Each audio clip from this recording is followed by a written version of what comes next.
He is the Washington correspondent for The Nation. He writes The Beat. He's also a contributing writer to The Progressive and In These Times. And from his home base in Madison, Wisconsin, he is the associate editor of Capital Times. He has been written in the New York Times, the Chicago Tribune. He appears regularly on radio and television.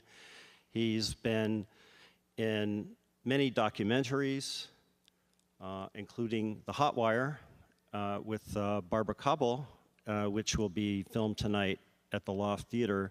And Barbara Koppel, Oscar-winning director, and John Nichols from The Nation will be discussing that documentary.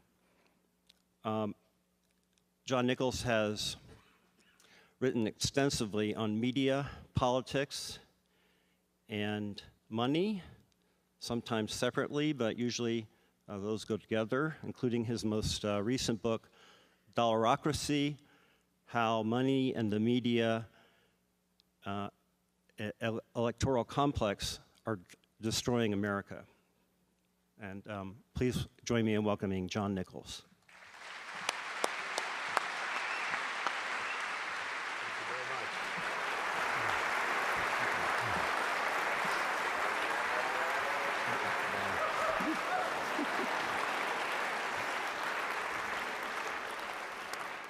And now it's a pleasure to welcome back to Tucson Professor Noam Chomsky.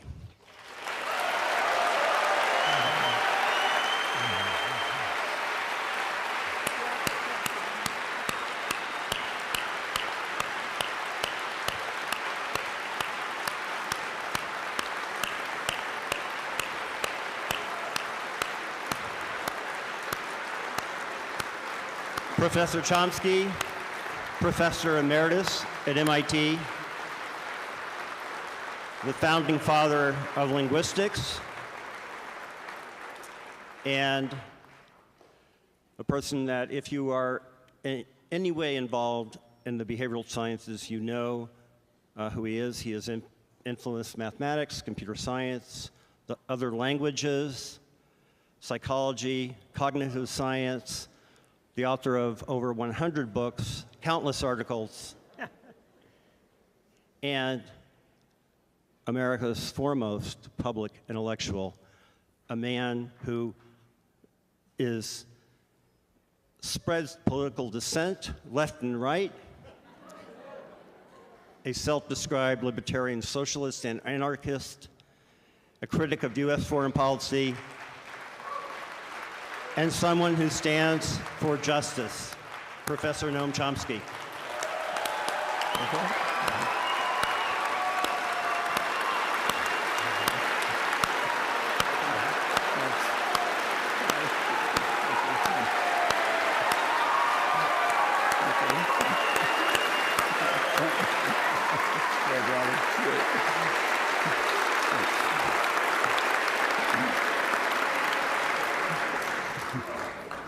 Wow.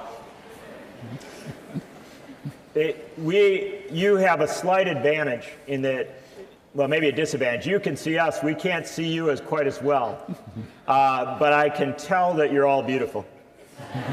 And I also sense your enthusiasm about the evening we're going to have, or the afternoon.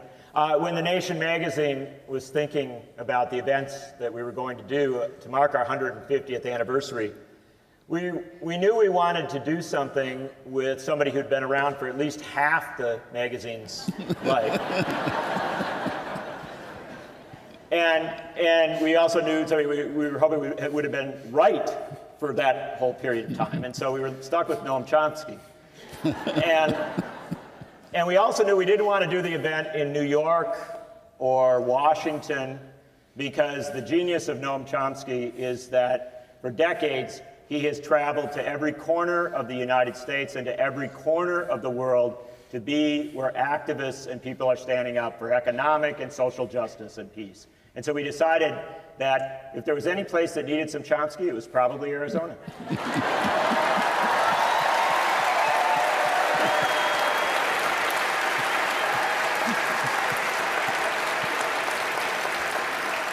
So here we are. Thank you to the dean and to the school and to the university. Thank you to the Tucson Festival of Books.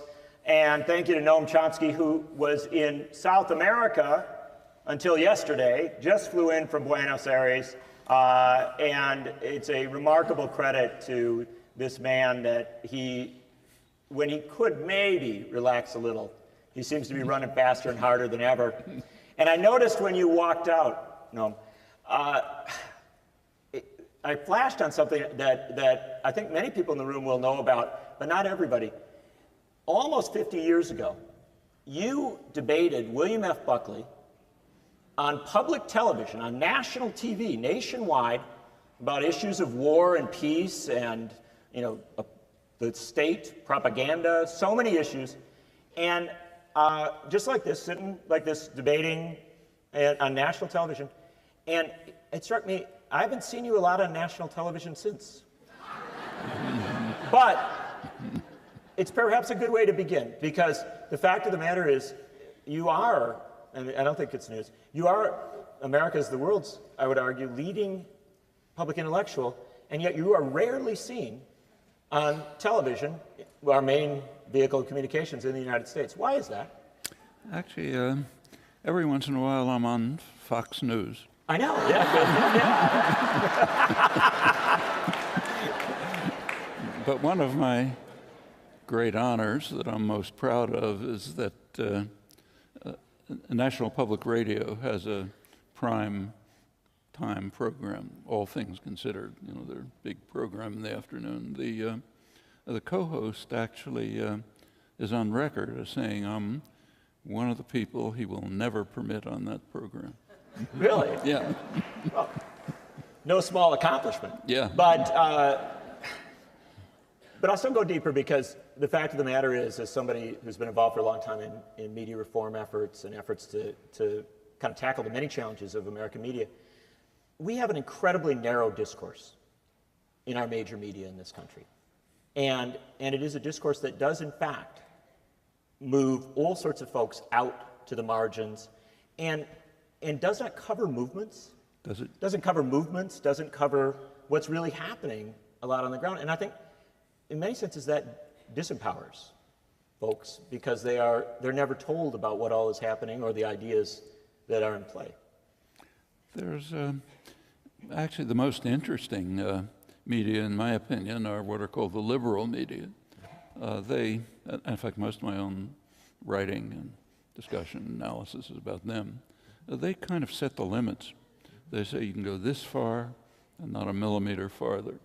And that's true pretty much around the world. And of course it does cut out popular movements, popular activism. Very occasionally something will break through. If Zuccotti Park finally broke through slightly with actually better coverage than I expected for a while. But generally the idea that people might get together, organize, act to change the world, that's frightening. That's like some small country deciding to go off on an independent course. That's quite dangerous. And when that does happen, how does media, you mentioned coverage of Occupy, and in fact we had a brief period, I think in 2011, where there were great popular uprisings in a lot of capitals around the United States, labor movement seeming to be out there. And how does so much of our media, and our liberal media, shut that down? What's the strategy, what's the tactic that you see? I think, I think it was pretty well described by George Orwell. He didn't say much about it, but everyone here, I'm sure, has read Animal Farm, but probably very few people have read the introduction to Animal Farm. The reason is it wasn't published. It was discovered about 30 years later in his unpublished papers, and today, if you get a new edition of Animal Farm, you might find it there. The introduction is kind of interesting. He basically says what you all know, that the book is a critical, satiric analysis of the totalitarian enemy. But then he says, he addresses himself to the people of free England. He says, you shouldn't feel too self-righteous. He said, in England, free country, I'm virtually quoting, unpopular ideas can be suppressed without the use of force. And he goes on to give some examples and really just a couple of sentences of explanation, which are to the point. One reason, he says, is the press is owned by wealthy men who have every reason not to want certain ideas to be expressed. And the other, he says, is essentially it's a good education.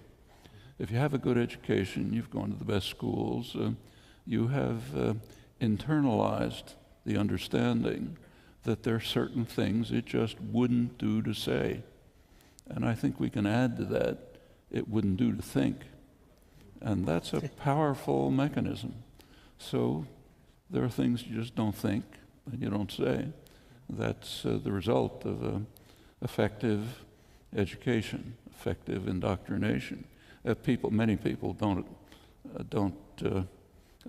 succumb to it. What happens to them? Well, I'll tell you a story. I was in Sweden a couple of years ago, and I noticed that taxi drivers were being very friendly, much more than I expected.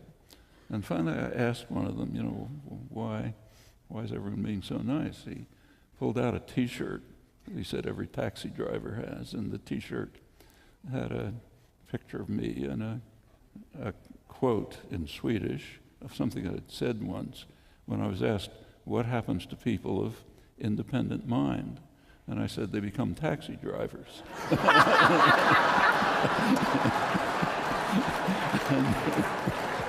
Man, that is good. See, now, if you could get a quote like that for every industry, yeah, you'd rule the world. Yeah.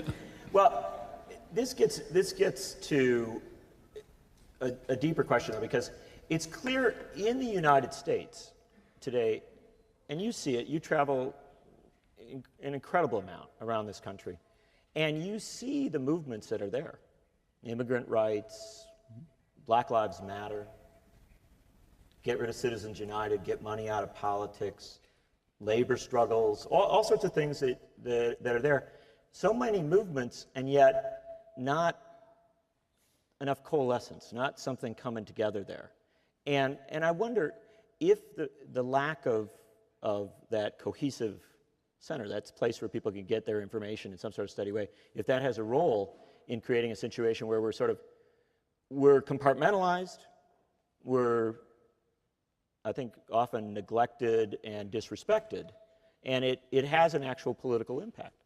Yeah, it's even worse than that. I've lived in Boston since 1950, but I go to sections of Boston for talks and discover that there's very significant activism going on in that neighborhood that people don't know of in the next neighborhood where they're doing similar things. Part of the reason is simply the absence of a labor movement. Throughout history, the labor movement has been, with all of its defects and deficiencies and limits, it's been a kind of a center around which things coalesce. In other countries, when I give talks, even countries like England, the talks are often in labor movement centers, union centers. Not in the United States, very rare. You can talk to labor activists, but somewhere else, in a church or in a university, the few institutions that exist. But there has been a great success in the United States is, to an unusual extent, a business-run society. That goes way back to the early days for all kind of reasons. And it has a very violent and repressive labor history. Workers were being murdered in the United States by the hundreds at a time when nothing like that was taking place in Europe or Australia or other places. And repeatedly, the labor movement has simply been crushed. It's revived again, and when it did revive, it was a center around which activism coalesced. It had its own journals. As late as in the late 19th century, labor press was very lively, active, widely read. As late as the 1950s, there were still about maybe 800 labor journals that were reaching maybe 30 million people a week. All of that has succumbed to the massive attack of concentrated capital. You're seeing it right now pretty dramatically right where you live. In Wisconsin. And Scott Walker, our yeah, great and contribution to the American political process. well, and the success of, right, even the rhetoric is pretty remarkable. Like take the so-called right to work law that just passed. You are in a right to work state. Yeah, right to work means right to scrounge.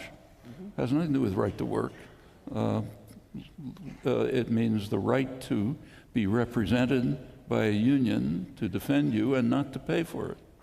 That's right to work. So it's a right to scrounge law, but it's not described that way, and it's not interpreted that way. This is one part of a huge. In the 1920s, labor had been virtually crushed. One of the great works of labor history is called, I think, something like The Fall of the House of Labor, referring to the 1920s, David Montgomery. And visitors from Europe and Australia were shocked to see the weakness and of the labor movement and its the ability to denounce, condemn, and destroy it.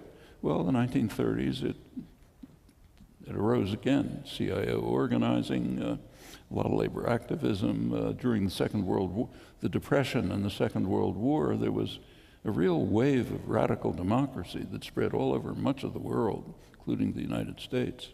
And it led to a very quick backlash in many ways. So, for example, in Europe, as US and British troops finally began to enter the European continent late in the war, moving up through Italy, the first thing they had to do was to disperse the anti-fascist resistance, to restore the traditional order, including fascist collaborators. As they reached northern Italy, they were appalled to discover that the resistance, the partisan resistance, and they had developed a functioning society with worker management, worker ownership. This incidentally was the time of the British Labour Party, and they were appalled to discover that there were enterprises without managers and owners. All of that had to be dismantled. Same in Greece, same thing, and it was a very brutal war. Killed hundreds of thousands of people, and so on all through Europe. But the same happened here. Not with that much violence, but immediately after the war, 1947, came the Taft-Hartley Act, undermining basic labor rights, organizing rights, secondary boycotts, and so on. Shortly after, a huge campaign began of corporate propaganda, which is pretty remarkable in scale. There's pretty good scholarship on it, like Elizabeth Fone Wolf's book. The concentrated capital was penetrating churches, schools, clubs, of course. Education. Education was, and began a massive attack on labor. Well, I mean, the labor unions are not faultless in this. There was the radical militant element of the labor movement was eliminated. That was within the context of Cold War propaganda, communist. The left CIO union. And so on, yeah. So they were crushed, and the labor leadership accepted that. And furthermore, they entered into a kind of class collaboration.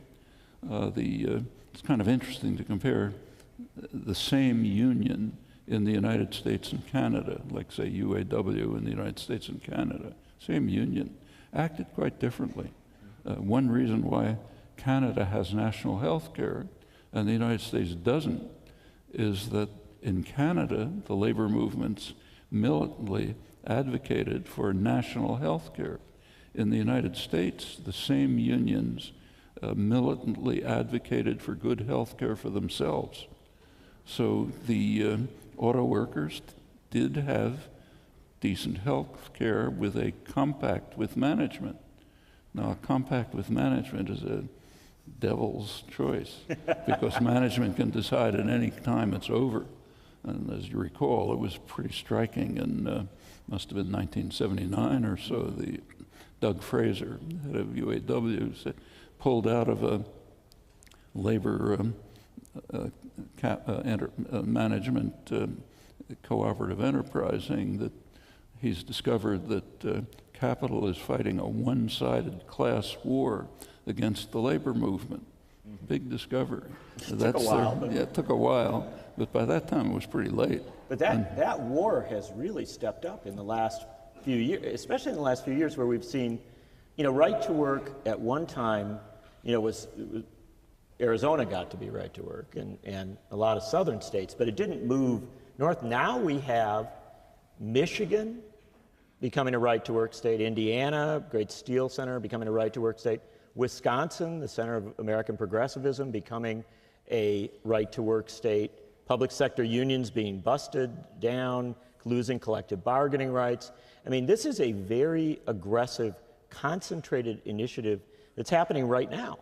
Happening right now, and Why? it goes back to the 1940s. Now, it's history, but why now? Why does it all come now? Well, what actually, if you look at the last period since Second World War, the counterattack against labor, popular democracy, began immediately. It was held back for 20 years by a number of factors. One was the strong appeal of the New Deal measures, which a large part of the population strongly supported. You may recall that Eisenhower said that anyone who questions the legitimacy of New Deal programs is crazy. He's a nut. Yeah. He's a nut. I mean, Eisenhower today would be way out on the left of the political spectrum. Yeah. But well, your buddy Howard Zinn would occasionally say that, in many ways, Eisenhower was a pretty impressive president because he didn't send troops to the Middle East, but he did send them to Arkansas. That's right. Actually, he did send them to the Middle East. I realize. We're going to get to the rest of the world in a minute. Yeah. But through the 50s and the 60s, there was the remaining powerful appeal of the New Deal measures. There still was a labor movement. Also, these were a period of very high growth, mostly based on the state sector of the economy, which you're not supposed to know. But it was high growth. This is sometimes called the golden age of American capitalism, and it was egalitarian growth. So the lowest quintile did about as well as the highest quintile. Furthermore, capital was regulated, very crucial. And taxed. The wealthy were taxed. The wealthy were taxed, but capital was regulated. Banks were banks. Banks were places where you could, put your money in. They'd lend them to somebody to buy a car or something. Not like today. This system broke down in the early 70s. And that had a major effect. In fact, there were no financial crises in the 50s and the 60s because the regulatory system was intact. Internationally, the Bretton Woods system of regulated capital was intact. That was dismantled in the early 70s.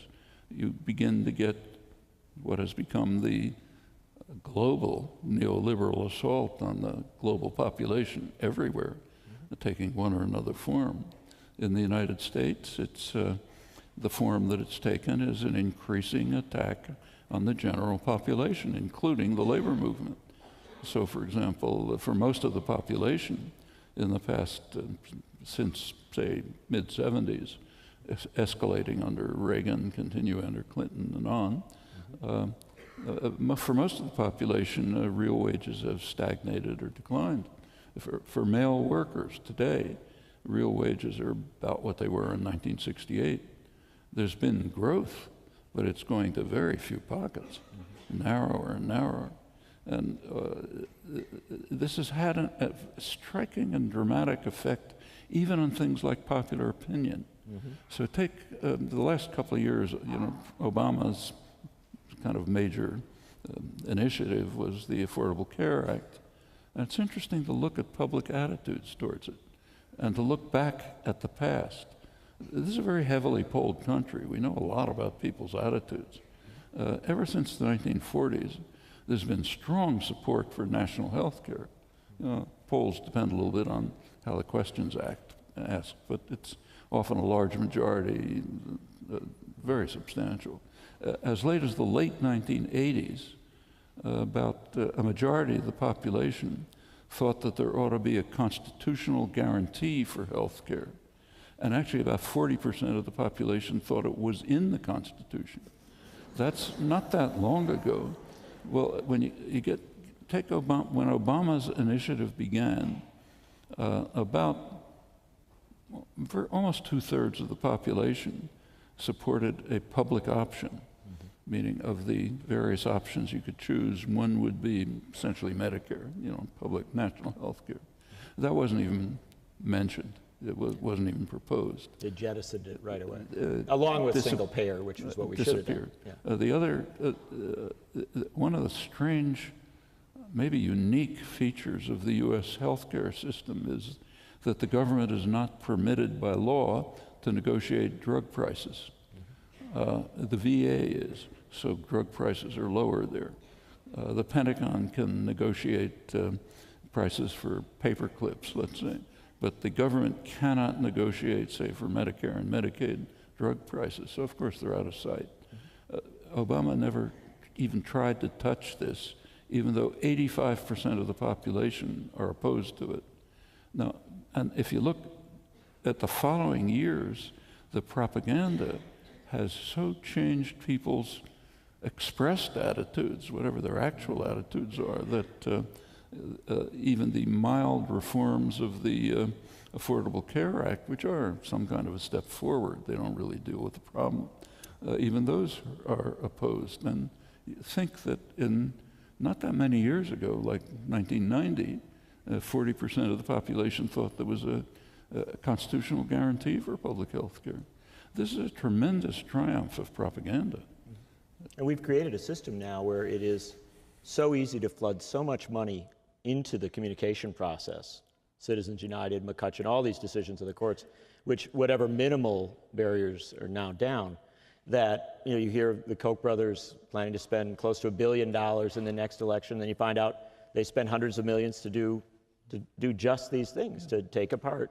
And some of the things that have been done are really sophisticated. There's an interesting study by Suzanne Mettler, Cornell University, a sociologist, called The Submerged State.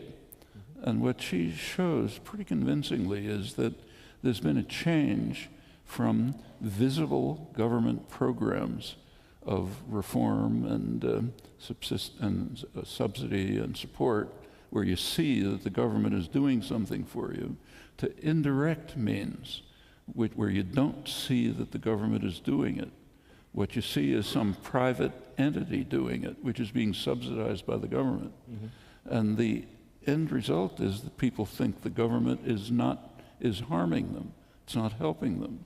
And of course, as this submerged state develops, turns out most of the subsidies are going to the wealthy. So for example, the home mortgage interest deduction, which is a very substantial sum of money, overwhelmingly it goes to the wealthy. In the education, the for-profit educational system, which is a big thing here, most of the funding comes from the taxpayer, but you don't see it, and of course it's going to the corporations, and there's devices like that all across the country. The result is that some strange results. People who are most subsidized by the government tend to be most opposed to government subsidy. So it's very striking. Yeah.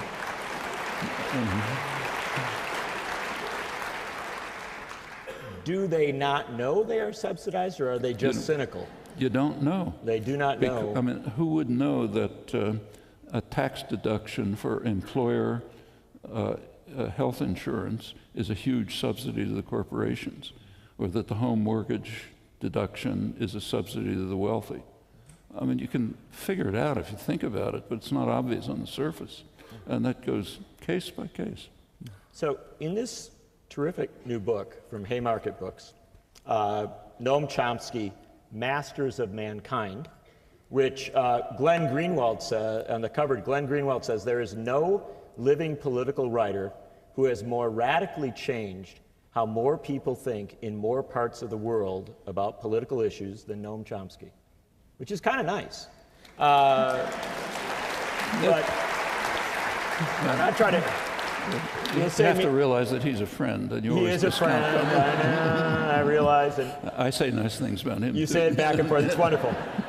We are at a book festival, so some people are aware of blurbs on books, but yeah, I have the sense that Glenn probably means it. And I also, this is a collection of essays, and one of the interesting things is, for a variety of reasons, my favorite one, and it was an essay that you wrote some years ago titled Consent Without Consent. And I think that comes, a lot of what we're talking about with the submerged state, but also this notion that an awfully lot of what's happening when you assault labor, when you assault, so many of the vehicles by which people might organize, might push back, it's really an assault on democracy itself. Democracy is a threat to any power system. It doesn't matter what it is. I mean, for pretty obvious reasons. So yes, there is the general assault on the population includes a major assault on democracy. And what's happened in the United States is extremely revealing. One of the main topics in mainstream academic political science is study of comparison between public attitudes and public policy, which is a pretty straightforward inquiry. We see public policy, there's extensive polls, they're pretty reliable, they're consistent over time, so you get a pretty good sense of public attitudes. And the results are quite intriguing. By now, about 70% of the population is literally disenfranchised. They're the lower 70% on the income wealth scale. Their political representatives simply pay no attention to them. So it doesn't matter what they think. As you move up the scale, you get a little bit more influence when you get to the very top policies made. That correlates very... one of the major students of political participation, Walter Dean Burnham, years ago, pointed out that if you look at the non-voting in the United States is very high. He said if you look at the non-voters and their kind of demographics and compare it with Europe, they are the people who in Europe would vote for some Laborite or Social Democratic Party. But since no such thing exists here, they don't vote. Maybe they may not read academic political science, but they know that nobody's paying attention to them, so why bother voting? This is a plutocracy, it's not a democracy. And the effects are pretty striking. There was the last election, November 2014, was carefully analyzed by two really fine political scientists, Walter Dean Burnham and Tom Ferguson, wrote a careful analysis of it. Voting participation. Turns out that voting participation was about at the level of 1830. Well, it was 36%. But if you compare it state by state. But what was interesting was it was the lowest since 1942. It's worse than that. Yeah. Take a look at their analysis, state by state. It's about 1830. That was a time when voting was restricted to propertied white males. And this has been declining, and it's by now most people, as they point out, just don't bother. Yeah. It's well, and in fact, when we flood so much money into politics, and so much of it goes to pay for negative ads on television, one side saying don't vote for this guy, one side saying don't vote for that guy, a lot of people make the logical choice and don't vote for either. But the interesting result on that is that you do have one entity that comes out getting really rich by this politics that drives so many of the people away, and that is the big broadcast companies. They make a fortune. They do, and but not in any way, I think, advancing democracy. Well, but I think we should, I mean, what's happening now is indeed extreme, but we should remember that it goes way back. It wasn't good before. Way back. Yeah. You remember about a century ago, Mark Hanna, the great campaign manager, was asked, what do you really need to run an effective campaign? He said, there are three things. The first one is money. The second one is money. and the third, he said, I can't remember. That was around 1900. You know. But there was sort of some interventions between 1900 and now. We sort of tried to address some of those problems. There were changes. And now we are... Now we're going back. In fact, it's worse than it was probably ever. Is it? Now, that's an important thing. Do you think that it is worse, that we are maybe at the worst point now? Or are there, when we look through the history of this country? Well, it's a mixed story because there is plenty of political activism. And in fact, if you look at people's attitudes closely, they tend to be pretty social democratic. Even, there have been studies of people, the subclass of people who say, get the government off my back, I don't want to have government, and so on. You take a look at them, what they want is more spending on health care, more spending on education, higher taxes on the wealthy, a range of positions which you and I would probably agree with. But they're the ones who say, get the government off our back. We don't want any government. I don't want the government messing with my Medicare. Yeah, don't mess with my Medicare, that kind of thing. Hey, we have this, we've got this wonderful group of folks. They are actually graduates of this university who started a little company here to democratize how we do Q&A. How we actually talk. Good. And I know how it works. Yeah? The amount of money you put in determines which No. It's actually... That's the next application. These guys, they call it Two Shoes app, and it's as in goody two shoes, like the person who raises their hand. And they actually created something that you featured it on your Facebook site or someplace where somebody who does something someplace. Somebody puts up a Chomsky. Facebook. Yeah. It's like the person who made the T-shirt in Sweden. They asked what we could ask you, and the Two Shoes app folks came up with all these. And it was very interesting that a lot of the questions, the hopeful questions actually, focused on things going on outside the United States, which I find frustrating because I do believe there's a lot of great activism here.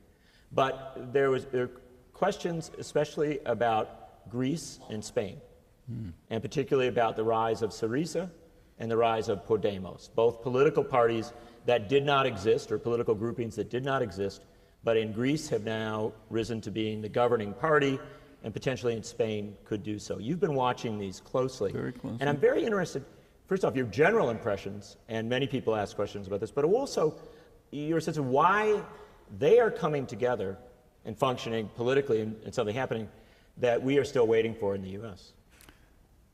Actually, I've just been at an international conference in Buenos Aires, that's where I was yesterday, of an international forum on emancipation and inequality, where it drew groups like this from all over the world. Podemos activists and leaders were there, Syriza activists and so on. And you were very impressed by the Podemos. They're pretty impressive, yeah. But we have to remember what's been happening in Europe. Europe has had one of the great successes of Europe in the post-Second World War era has been to construct a reasonably well-functioning social democratic welfare state society. A lot of problems, but by comparative standards, pretty successful. The nightmarish circumstance of Norway. Oh, but all over the continent. Yeah. And of course, the business classes hate it, And Europe has been subjected to an extreme form of punishment in the past few years, which is an attack on democracy, an attack on living standards, and an effort to undermine and dismantle this achievement. And the policies that have been followed are policies of austerity during recession, which even the IMF, the International Monetary Fund, says is economically ridiculous. But it may be economically ridiculous, but it's politically and socially sensible.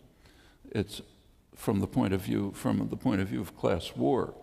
It is slowly achieving a result which has long been hoped for by the ruling sections, by the dominant sections of capital. But it's very severe, and it's been worse. The worst hit have been the peripheral countries, Greece, Spain, Portugal, Ireland. What's actually happened is that the banks, the northern banks, the German banks and so on, made very risky loans to countries which were unable to sustain them. When the crash came and they couldn't pay them back, the big banks, like other sectors of capital, don't believe in capitalism. In a capitalist system, say if I lend you money and I know that you're a risky borrower, so I put heavy conditions on it, I make a lot of profit, and then you can't pay. In a capitalist system, it's my problem. Yeah. But not the way the world works. Well, that would never happen in the U.S. The banks would never get bailed out here. In fact, come to that in a moment. But the response of the so-called Troika, the European Commission, the bank, and so on, and the IMF have been to pay back the culprits, pay the bankers. So when there's money given to Greece, what's called money to Greece means give it back to the banks that lent money to Greece and want to be repaid. Very anti-capitalist. The same thing happens here. So take, say, the big banks here. There was recently a study by the IMF of the profits of the big banks in the United States. Turns out that they make virtually no profit. Their profit almost entirely depends on the implicit government insurance policy. The business press estimates that at over $80 billion a year. You can argue about the numbers, but it's very high. It's not just the bailouts. That's a small part of it. It's higher inflated credit ratings, access to cheap money, the ability to make risky loans, which are profitable, knowing you're going to be bailed out. All of that amounts to quite a lot. Same in Europe. And alongside of this is an attack on democracy. It's so extreme that even the Wall Street Journal commented that correctly that no matter who's elected in a European country, communist, right-wing, whatever it may be, policies are the same, because policies are made by the Brussels bureaucrats and the Bundesbank. Doesn't matter what the public wants. And those policies are cut the pensions, austerity, make people work longer, neoliberal attack during periods of recession. attack trade unions, attack the whole list. The whole list. And sometimes it's pretty dramatic. So right now, for example, Syriza in Greece hinted that they might undertake a referendum. The roof fell in on them. Yeah. How dare you ask the public about policies that they're being subjected to? This happened a couple of years ago when Papandreou, the prime minister, suggested mildly that maybe there should be a referendum in Greece to see if they should accept these extremely harsh and savage policies that are being imposed.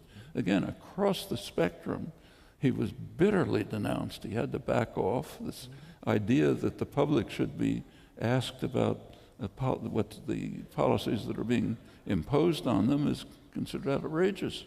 Policies have to be made by the Brussels bureaucrats and the big banks. That's a major attack on democracy. Now, in reaction to this, there have been popular uprising.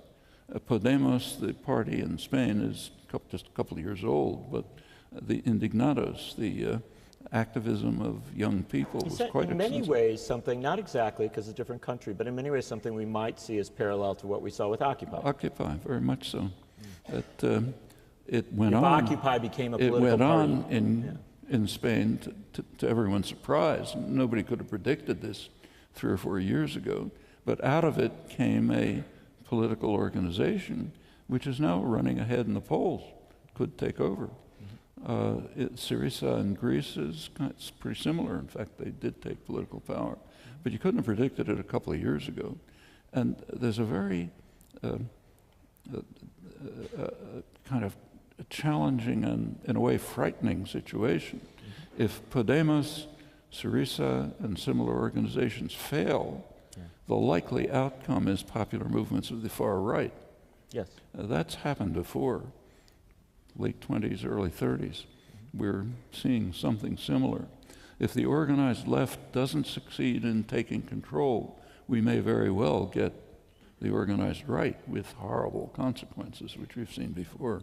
Well, the great British parliamentarian Tony Benn said that he was old enough to remember when countries around the world were essentially making the choice. And at exactly the same time. Yeah. Some going toward fascism, some going toward a progressive democracy. So they all had the choice. Yeah. It was the same in all of them, and it depended who won. And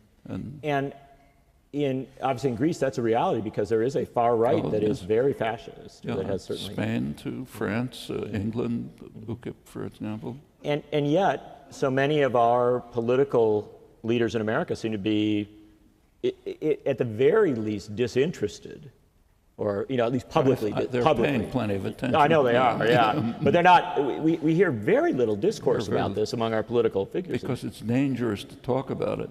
You don't want people to know that it is possible for the population to become organized, active, effective, take power, take control of their fate, and create a different society. For example, you don't hear in the United States about the fact that in Spain there's a major conglomerate which is worker-owned and which in fact survived the recession, Mondragon, which includes in manufacturing, finance, health, housing. It's a huge and effective conglomerate, worker-owned, directors picked by the workers and working quite well. You don't see headlines about that. Not at all. And yet, very cutting edge. They're actually ahead of the curve on developing new technologies, developing new industries. And you also don't see much about the fact that something similar is happening here. Not on that scale, but Garo Perovitz is one person who's written about it. In areas of the old Rust Belt, as you know. Cleveland and other cities. Yeah, we're in northern Ohio, other places. There's the beginnings of development of worker-owned enterprises, which are not on the Mondragon scale, but not insubstantial either. And incidentally, they also get conservative support. What's that? They even get conservative support. Well, and one of the things that it struck me got remarkably little attention in the United States was when the bankers crashed the economy of Iceland, tiny little country, and then they basically cut a deal that Iceland's going to pay back the banks, and then because it was a small enough country, the people went to the president's house and said, "We don't want to do this," and they basically forced a referendum on the issue, and amazingly enough, Iceland voted not to pay back the banks. And what's more, they did pretty well. And they've come out okay, The British and or at least not to pay back were quickly. Infuriated, but it worked well. Yeah. It's an interesting. In fact, something similar happened in Argentina around 2000. They essentially defaulted on the debt, and the economists and the governments around the world said, you're going to destroy yourselves. They had practically the highest growth rate in Latin America since then. They're now under attack by U.S. vulture funds backed by the judicial system, which is may really undermine them. Actually, the judge in the United States, Judge Greisa, who made the ruling, is demanded that Argentina pay back the vulture funds without the so-called haircut, the cutting back of profit that they demanded. And he's now insisting that institutions like, say, Citibank not deal with Argentine bonds because they'd be in violation of his order. They'll be in violation of Argentine law if they don't do it. and they're caught in the midst of this conflict between the U.S. vulture funds, backed so far by the U.S. judiciary, and a country which correctly didn't pay back the money. Notice that these debts are really not legitimate debts. These are what are called odious debts. That's a concept that was invented by the United States, actually. When the United States took over Cuba in 1898, it did not want to pay Cuba's debts to Spain. And the U.S. argued quite correctly that these debts were illegitimate, odious they were called. The people of Cuba had not incurred the debt, so why should they be forced to pay it? But that's true of debt all over the world. The people don't incur the debt, the rulers do. Why should the population pay? That's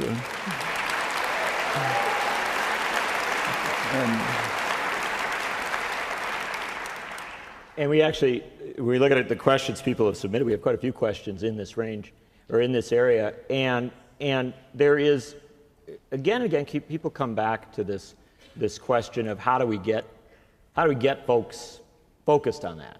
And Naomi Klein wrote a book, This Changes Everything, arguing that perhaps torching the planet might get people interested.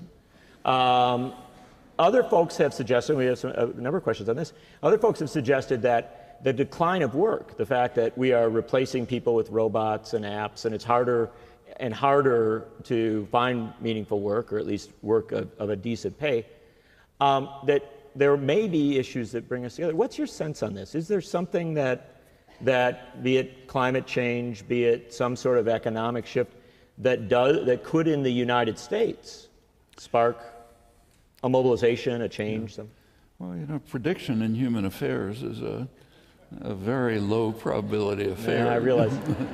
See, I read Chomsky's old essays for that. Yeah. For good reasons. Yeah. I mean, an awful lot depends just on will and choice. Yeah. And we don't know. Nobody knows. Podemos, for example, you couldn't have predicted. The New Deal, CIO organizing in the 1930s, you couldn't have predicted. The United States could have gone towards fascism, could have. These are questions of people's choice and decisions. Now take Naomi Klein's point. Whether she's going to be right or wrong, we don't know. But if she's wrong, we're doomed. Well, there's a tough part. And we are coming towards a precipice.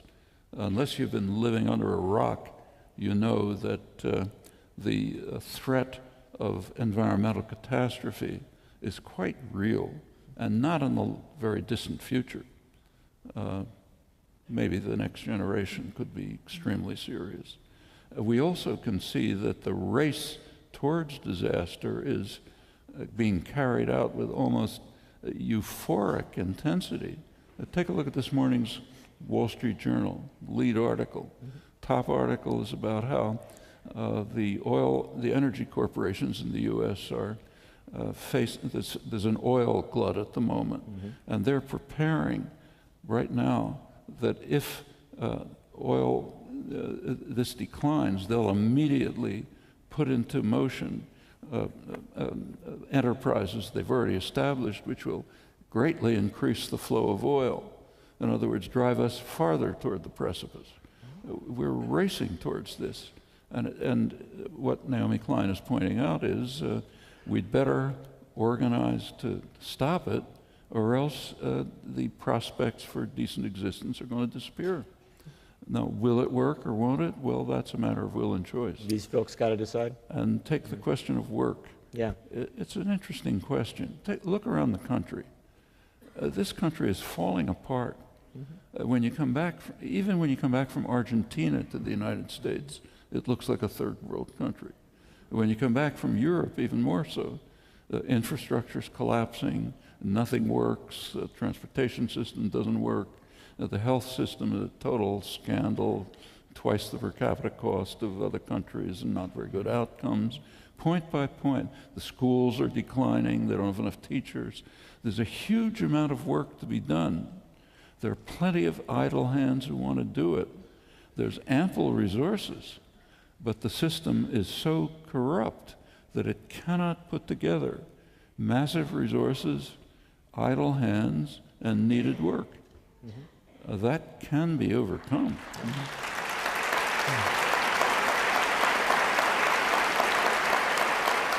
I mean, the extent of this is really astonishing. So take, say, transportation.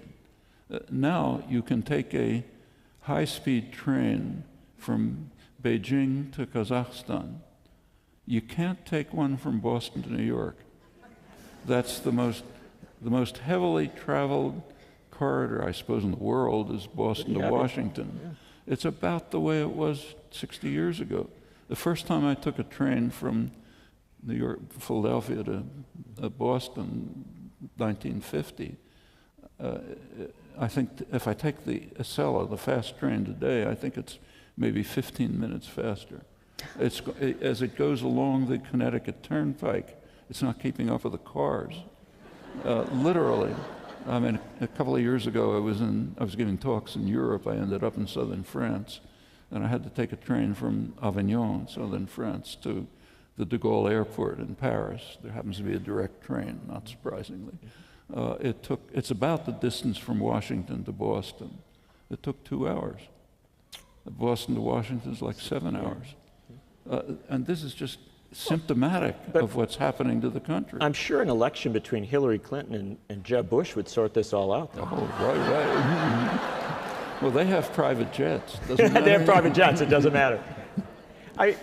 You are and there's so many things to bring in here and discuss. We've been bouncing a little bit on the rest of the world. Before we come back into U.S. politics for a sec, I would be remiss if I didn't note that on Tuesday, Israel is going to have an election.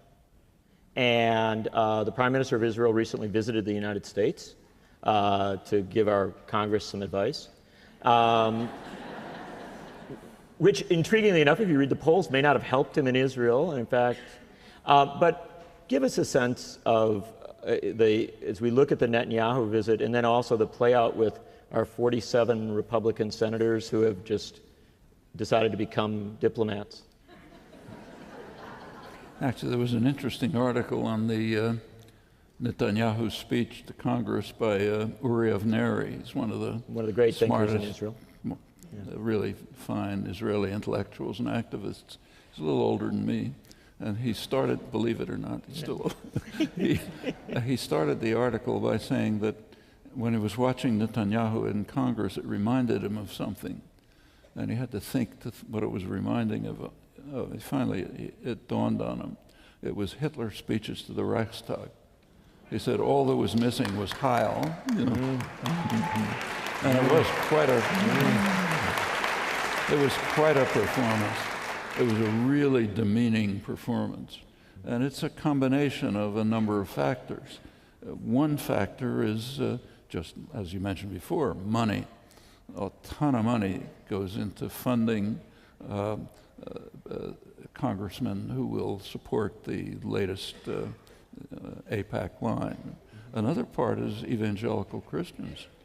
There's a large part of the base of the Republican Party now, these are Republicans mostly, is evangelical Christians who succeed in combining almost extreme support for Israel with extreme anti-Semitism. It's an interesting combination. I mean, if you look at their theology, the theology of a large number of them, the idea is that there'll be a great war between Israel and its enemies. It'll end up at Armageddon. Everyone will kill each other. The saved souls will rise to heaven.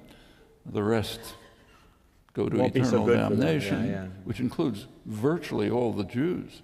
160,000, for some reason, will be saved. They will have found Christ in time. Now, you can't get more anti-Semitic than that. Even Hitler didn't go that far.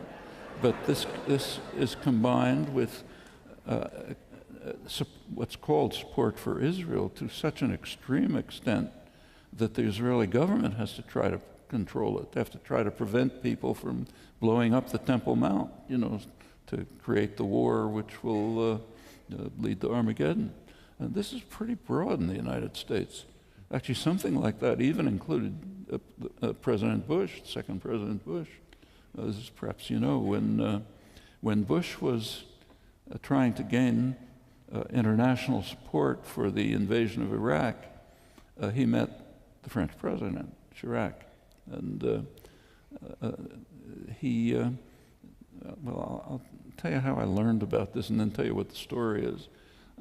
Around that time, I got a letter from a Belgian theologian who sent me a disquisition that he wrote on a very obscure passage in the book of Ezekiel about Gog and Magog coming and doing terrible things to Israel. Nobody knows what it means. Are they people? Are they places? It's just a very obscure passage. But in a stream of evangelical theology, this means an evil force will come from the north, attack Israel, lead to Armageddon, then all these things happen. Well, what happened with Bush and Chirac?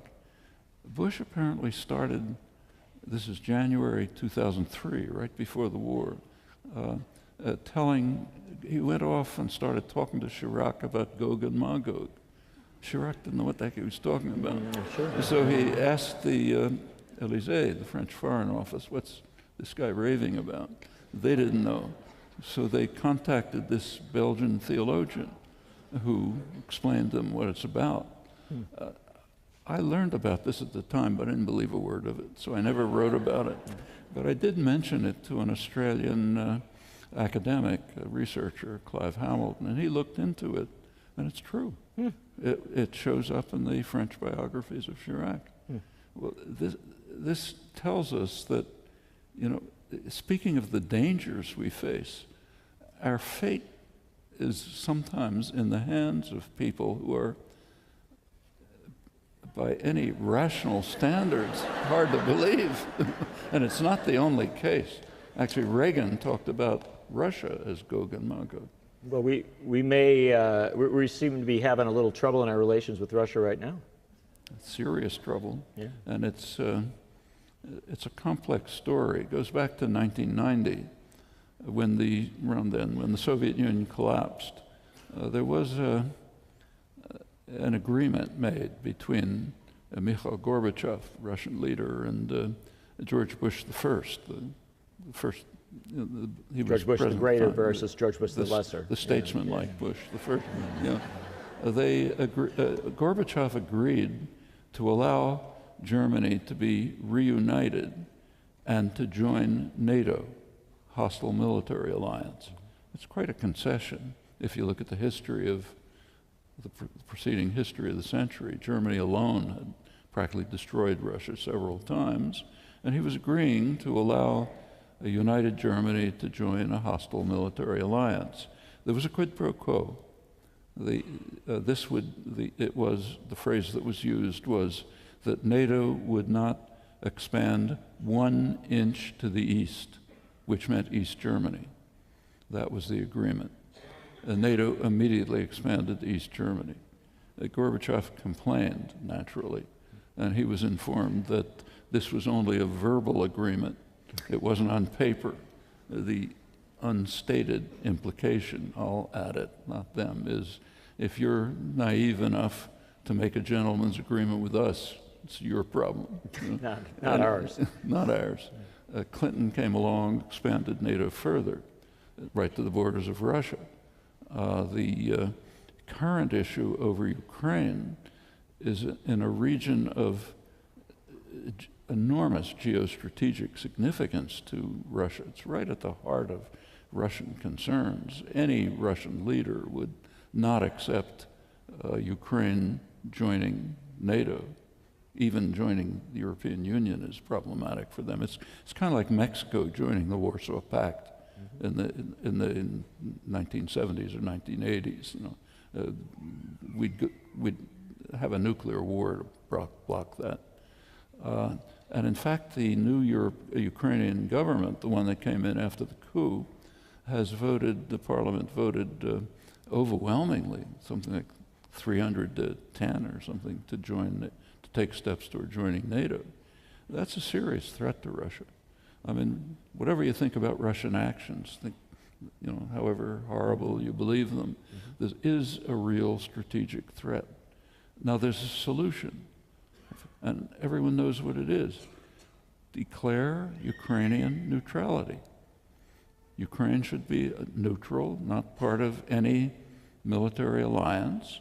There has to be a settlement about autonomy, which is not a trivial issue, but can be solved.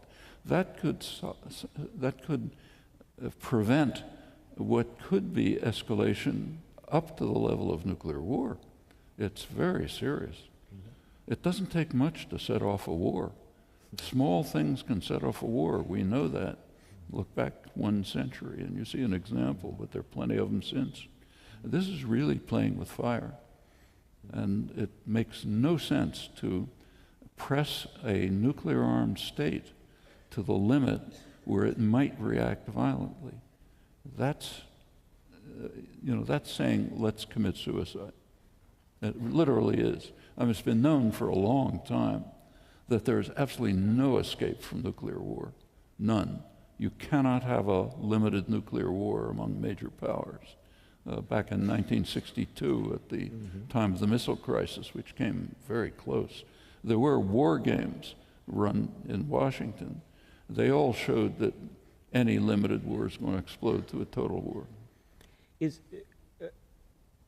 Do you have any, and we had a couple questions, do you have any optimism as regards the U.S. negotiations with Iran, as regards nuclear power? Or nuclear weapons? This is an interesting, it's interesting the way it's discussed here. First of all, the standard line is the international community demands that Iran give up its nuclear programs. Who's the international community? Well, the term international community, again, comes straight out of Orwell. It means the United States and whoever happens to agree with it. That's the international community. What about the world? I mean, there happens to be a world out there. This is a pretty insular country, but you can't deny its existence. The non-aligned countries, G77 they're called, the old non-aligned countries, that's a large majority of the world's population. They had their regular meeting in Tehran a couple of years ago, and they once again vigorously supported Iran's right to develop nuclear power as a signer of the Non-Proliferation Treaty. Well, why shouldn't they have that right? Now, in the United States, the standard line about Iran is it's the greatest threat to world peace. As Netanyahu said, it's aggressive, violent, wants to conquer the world, and so on. Iran, there's a lot of things wrong with Iran. Not my favorite place by any means. But is it aggressive? Where is aggressive taking place? There are actually 2 countries that are very aggressive in that region. One, of course, is the United States, carrying out aggression all the time.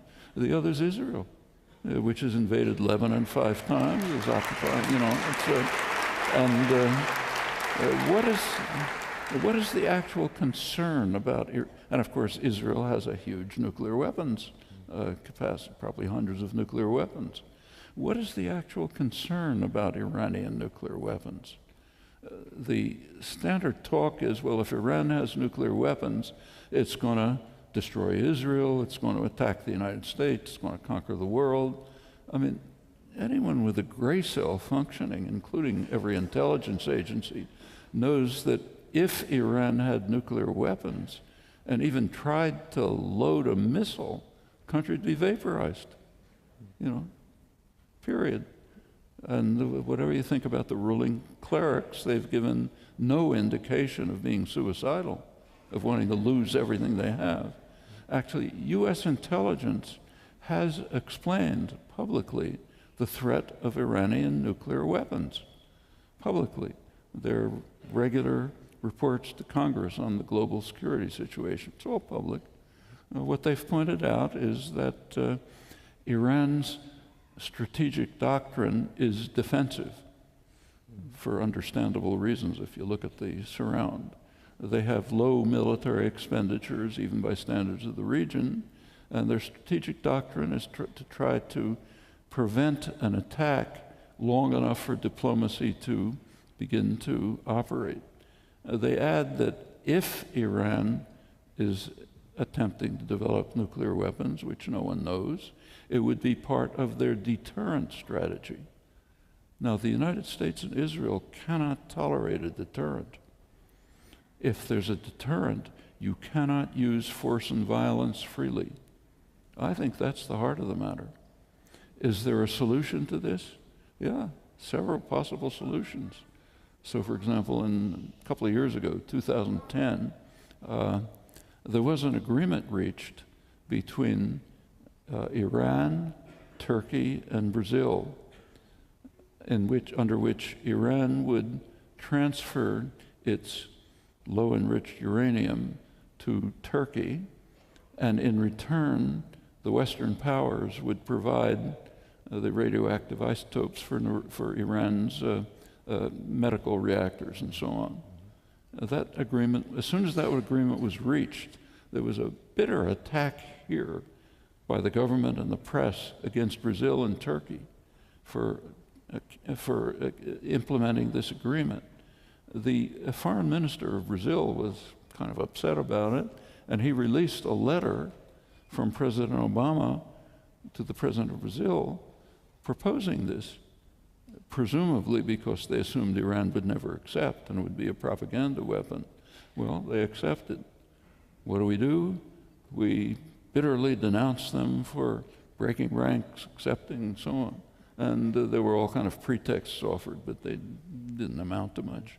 A couple of years later, 2012, December 2012, there was to be a meeting in Helsinki to carry forward a program that was initiated by the Arab states in the early 90s to try to impose a nuclear weapons-free zone in the region. There's enormous international support for that. The support so strong that the United States, England, and others kind of formally agree, but they say, not right now. This meeting was an attempt to carry it forward. It's under UN auspices. Israel said they wouldn't attend the meeting. The next question is, what's Iran going to do? Iran said it would attend the meeting without preconditions.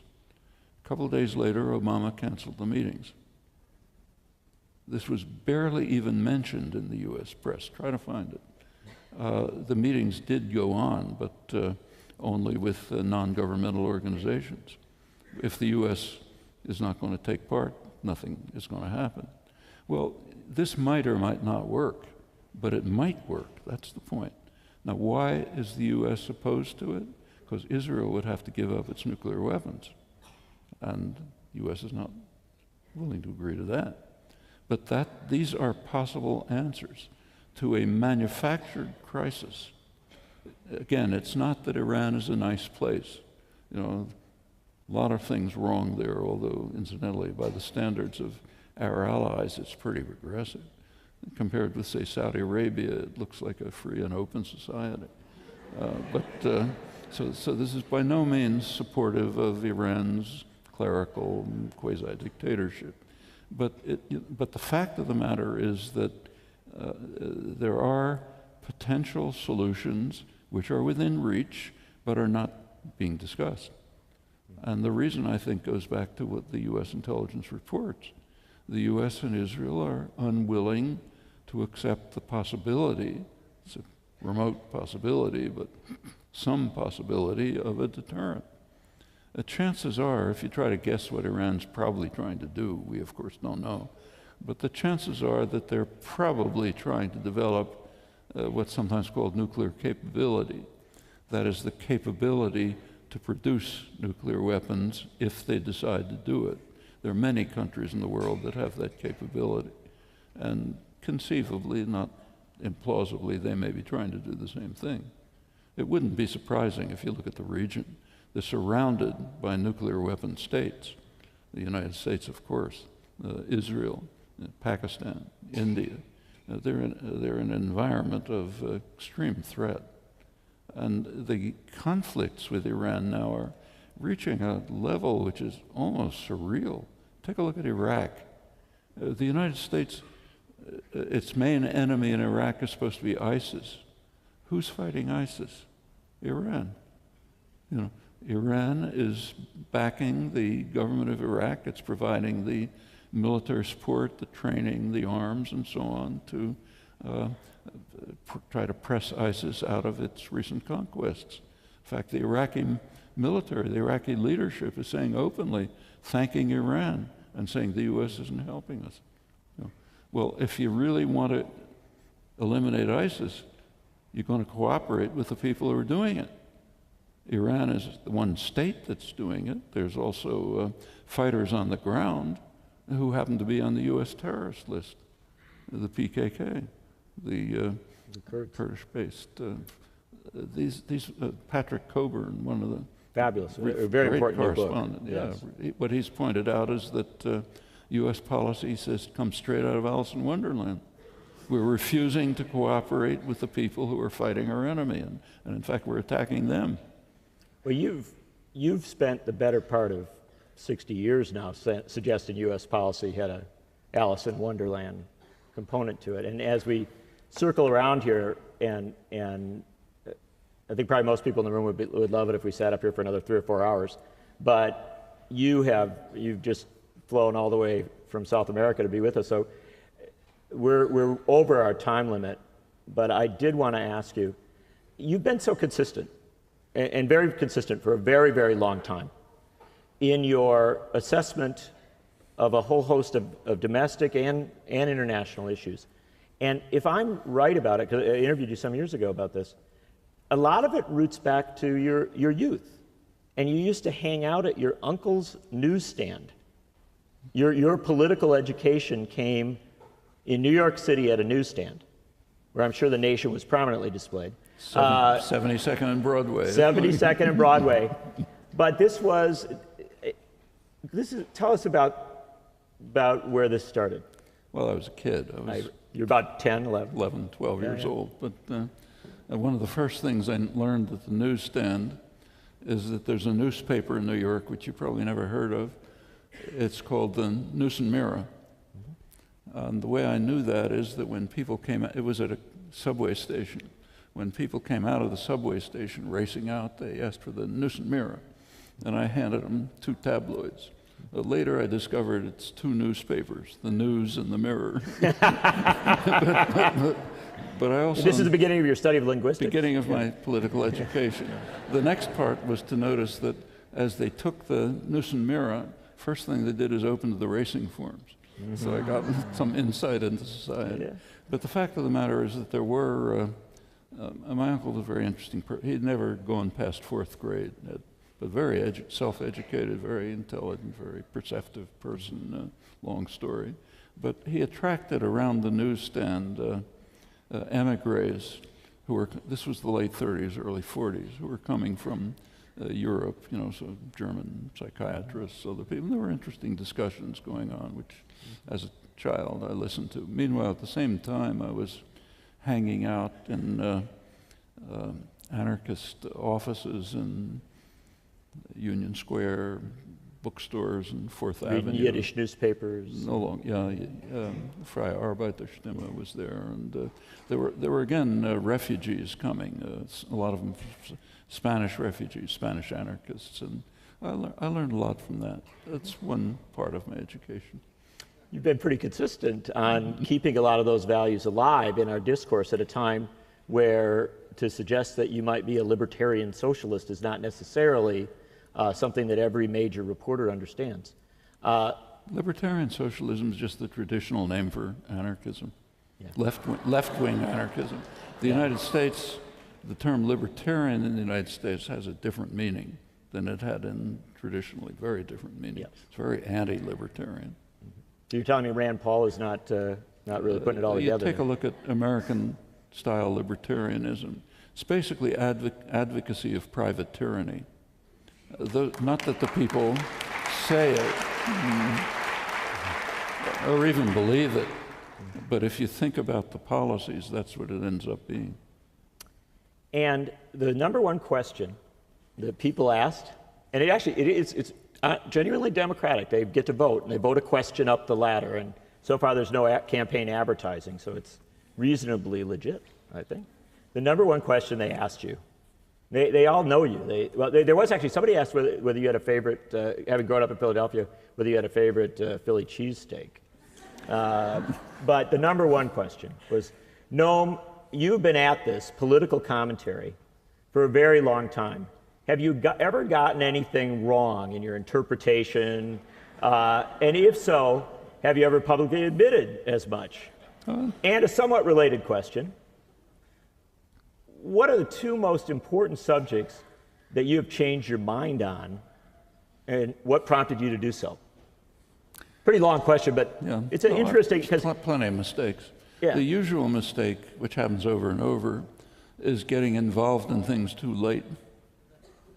It's a serious mistake. So take, say, what we were talking about before, global warming. Mm-hmm. Time to get involved in that was the 1970s. Mm-hmm. By the 1970s, it was already, I remember very well when the two friends, one who was head of earth sciences at Harvard, the other head of meteorology at MIT, both around the same time, came with very gloomy countenances. They were getting information indicating that the effect of human contributions to carbon dioxide concentrations in the atmosphere were reaching severe proportions. I didn't do anything. Very few people did anything. It wasn't until years later that I and others became seriously involved, at the point when it's a real crisis. All right, that's a bad mistake. The same is true of the Vietnam War, for example. I was very much involved in anti-war activism, and resistance and so on, but from the early 60s. And the time to become involved was 1950. That's when the policies were set that led to this destruction. I could go over case after case. The general error, at least my own, when I look back, is just not getting involved sufficiently when it matters. Is that the underpinning of your great essay on the responsibility of an intellectual? Do you know where that talk was? That was, like most of my articles, that was a talk. Mm-hmm. It'll surprise you to find out where it was given. To the Harvard Hillel Association. Mm-hmm. This is before 1967, when everything changed. Mm-hmm. So much has changed, but for so many years you have been a remarkable voice, and one that many people have disagreed with you. You never seem to mind it when people disagree with you. Oh. You like the debate, you like the argument. Well, often they're right. But also many people have learned to look at media, politics, economics, and society in fundamentally different ways. And as a person who's been involved in media reform for an awfully long time, I can tell you that a month ago, when the media reform movement in this country succeeded in getting the FCC, the Federal Communications Commission, to protect net neutrality and to protect the internet itself.